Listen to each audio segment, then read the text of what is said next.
इस वीडियो के अंदर हम लोग डिस्कस करने वाले हैं करंट अकाउंट के बारे में। जी हाँ, करंट अकाउंट के लिए क्या-क्या डॉक्यूमेंट्स आपको चाहिए होते हैं, डॉक्यूमेंट की चेकलिस्ट क्या होती है, स्टेप बाय स्टेप बताऊँगा कौन से ऐसे बैंक है जहाँ पे आपको बैंक में जाने की ज़रूरत नहीं है। आप वीडियो केवाईसी के थ्रू अपना करंट अकाउंट ओपन कर सकते हो। उनकी क्या टर्म्स एंड कंडीशन रहती है, प्लस करंट अकाउंट भाई ज़रूरी क्यों है, मिनिमम बैलेंस कितना रखना पड़ता है, क्या हिडन चार्जेस होते हैं, मतलब सारी जानकारी दूँगा ए से लेकर ज़ेड तक। तो प्लीज़ पूरा वीडियो यहाँ पे ज़रूर देखिएगा। या शुरू करने से पहले बताना चाहूँगा, अगर करंट अकाउंट के लिए कोई भी लीगल एंटिटी का अगर आपको सर्टिफिकेट चाहिए अपनी फर्म के लिए, you can contact the my online CA. आप हमारे 1700 से भी ज्यादा रिव्यूज के ऊपर ट्रस्ट कर सकते हो। पहले बात कर लेते हैं कि करंट अकाउंट जो है बेसिकली जरूरी क्यों होता है। तो देखिए, वैसे बिजनेस तो आप सेविंग अकाउंट के साथ में भी कर सकते हो, लेकिन एक लिमिट रहती है। नॉर्मली अगर मैं बात करूं, जैसे 10 लाख रुपए की लिमिट रह गई, अगर आप बार बार ट्रांजेक्शन कर रहे हो अपने सेविंग अकाउंट के साथ में, हाई लिमिट आपको अगर चाहिए, तो आपको अपने बैंक को जो है यहाँ पे एक अलग से करंट अकाउंट खुलवाना पड़ेगा। नॉर्मली करंट अकाउंट के ऊपर आपको वैसे ना कोई भी इंटरेस्ट नहीं मिलता जैसे कि सेविंग अकाउंट के ऊपर मिलता है, लेकिन करंट अकाउंट के अंदर आपको हायर लिमिट्स देखने को मिल जाती है। और फ्यूचर में अगर आपको लोन भी चाहिए, प्री अप्रूव्ड लोन भी चाहिए बिजनेस के लिए, तो करंट अकाउंट के थ्रू काफी ज्यादा इजी हो जाता है मिलना। तो अगर आप मैं डॉक्यूमेंट्स की यहाँ पे बात करूँ, तो बेसिकली डॉक्यूमेंट्स डिपेंड करता है कि किस टाइप की आपकी लीगल एंटिटी है। दी हाँ, तो देखिए, अगर आप सिंपली एक प्रोप्राइटरशिप फर्म स्टार्ट कर रहे हैं, तो आपका जो पर्सनल पैन कार्ड है उससे काम चल जाएगा, आधार कार्ड से काम चल जाएगा एज ए एड्रेस प्रूफ। लेकिन यहाँ आपको जो है दो मिनिमम लीगल एंटिटी सर्टिफिकेट चाहिए होंगे। अब मैं नॉर्मली बात करूँ, बिजनेस प्रूफ में काफ़ी सारी चीज़ें आती है, लेकिन आप जो है सिंपली दो सर्टिफिकेट यहाँ पे ध्यान में रखिएगा। एक रहता है आपका उद्यम का सर्टिफिकेट और एक रहता है आपका जीएसटी का सर्टिफिकेट। और ये दो सर्टिफिकेट भाई अगर आपके पास में है, तो आप इंडिया का कोई भी बैंक आपको करंट अकाउंट ओपन करने के लिए मना नहीं कर सकता। अगर आपने अप्लाई नहीं किया हुआ है, सिंपली यूट्यूब पे एक बार सर्च कर लेना उद्यम माय ऑनलाइन सीए। मेरा डिटेल वीडियो आपको स्टेप बाय स्टेप देखने को मिलेगा कि कैसे अप्लाई करना है फ्री ऑफ द कॉस्ट। तो एक बार जैसे आपके पास में जीएसटी आ जाता है या फिर उद्यम आ जाता है, या लेट सपोज उद्यम की जगह अगर आपके पास शॉपैक लाइसेंस आता है, यानी अपने बिजनेस के नाम पे आपका जो भी ट्रेड नेम है, जो भी आपका ब्रांड नेम है, उसके नाम पे आपको मिनिमम दो सर्टिफिकेट चाहिए होंगे। उसके बेसिस पे आप आराम से करंट अकाउंट को ओपन कर सकते हो। पार्टनरशिप फर्म की बात करो, तो वहां पे जितने भी पार्टनर्स हैं उनके बेसिक केवाईसी जैसे पैन कार्ड, आधार कार्ड, वो तो चाहिए चाहिए। पार्टनरशिप फर्म का अलग से पैन कार्ड बनता है, तो पहले आपको वो क्रिएट करना पड़ेगा। पार्टनरशिप डीड आपको क्रिएट करनी पड़ेगी, ऑथराइजेशन लेटर आपको क्रिएट करना पड़ेगा, तब जाके आपका करंट अकाउंट ओपन होगा। वहीं पे अगर मैं प्राइवेट कंपनीज, एलएलपीज या पब्लिक लिमिटेड कंपनीज, इनकी अगर मैं बात करूं, तो जितने भी पार्टनर्स या डायरेक्टर्स होते हैं, सबकी केवाईसी लगती है।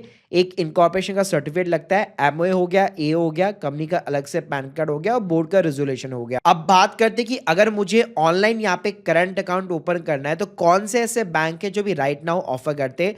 तो पहली चीज तो अगर मैं बता दूं, ये सिर्फ और सिर्फ प्रोप्राइटरशिप फर्म के लिए पॉसिबल है वीडियो केवाईसी के थ्रू अकाउंट ओपन करना।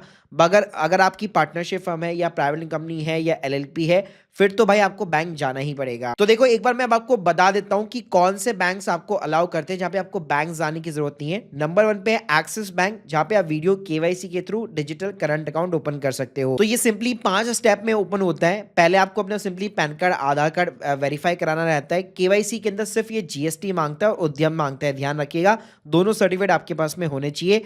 वीडियो केवाईसी करोगे, सीधा आपको अपना जो भी अकाउंट ओपन हो जाएगा उसके अंदर पैसा ट्रांसफर करना है।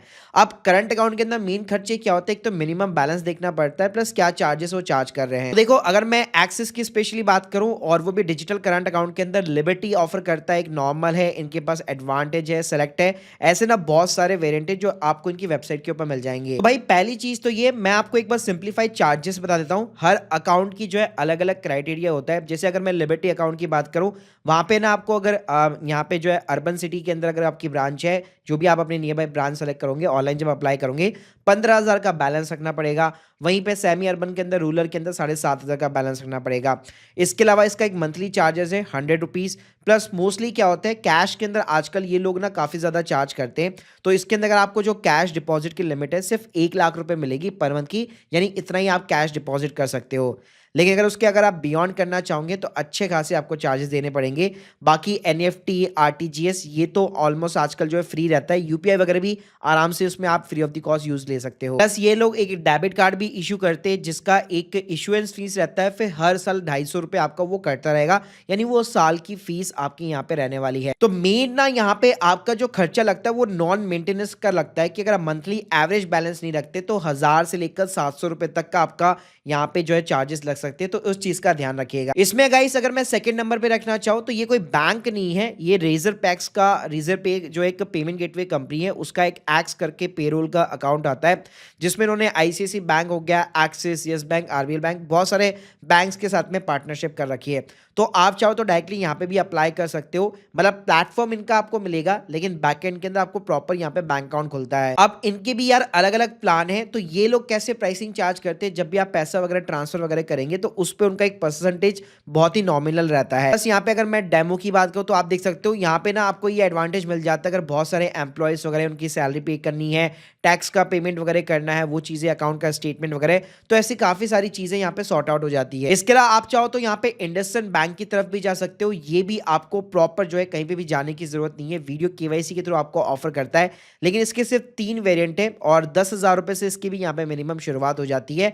और डॉक्यूमेंट्स मैंने आपको ऑलरेडी बता चुका हूँ वही लगेंगे, मतलब आप देख सकते हैं आपके पास में इंडिविजुअल सोल प्रोप्राइटर के लिए जीएसटी का सर्टिफिकेट होना चाहिए और 10,000 रुपए के साथ आप यहाँ पे इंडसइंड बैंक के साथ में भी शुरुआत कर सकते हो। और इसके अलावा अगर आपको गवर्नमेंट बैंक के साथ में जाना है तो फिर आप योनो एसबीआई के साथ में भी जा सकते हो, ये भी आपको करंट अकाउंट ओपन करने की सुविधा प्रोवाइड करता है विद द वीडियो केवाईसी, और इनके अलग अलग प्लान से बाकी इनका जो रेगुलर करंट अकाउंट है वो 5,000 रुपए से शुरू हो जाता है। बाकी गाइस मैंने हर एक बैंक के ऊपर ऑलरेडी डिटेल वीडियो बना रखा है, आपको सिर्फ बैंक का नाम, करंट अकाउंट, माई ऑनलाइन सीए लिखना है और आपको पूरा प्रोसेस स्टेप बाय स्टेप, उसके कितने वेरिएंट होते हैं, आपको कौन सा अप्लाई करना चाहिए, सब कुछ आपको जानने को मिलेगा। और इसके अलावा अगर आप कोटक को भी पसंद करते हो तो कोटक का भी 881 जो सेविंग अकाउंट होता है वैसा ही सेम आपको करंट अकाउंट मिल जाएगा, लेकिन ध्यान रखिएगा कई लोग यहाँ पे कंफ्यूज होते हैं, करंट अकाउंट कई बार आपको अपने पर्सनल नाम पे इजीली मिल जाता है, लेकिन पर्सनल नाम पे आपको लेना नहीं है, आपको हमेशा अपनी फर्म के नाम पे लेना चाहिए। बाकी गाइस अगर आप zero balance current account open कराना चाहते हैं बैंक के अंदर जाकर, तो उसके ऊपर भी मैंने एक पूरा सेपरेट वीडियो बना रखा है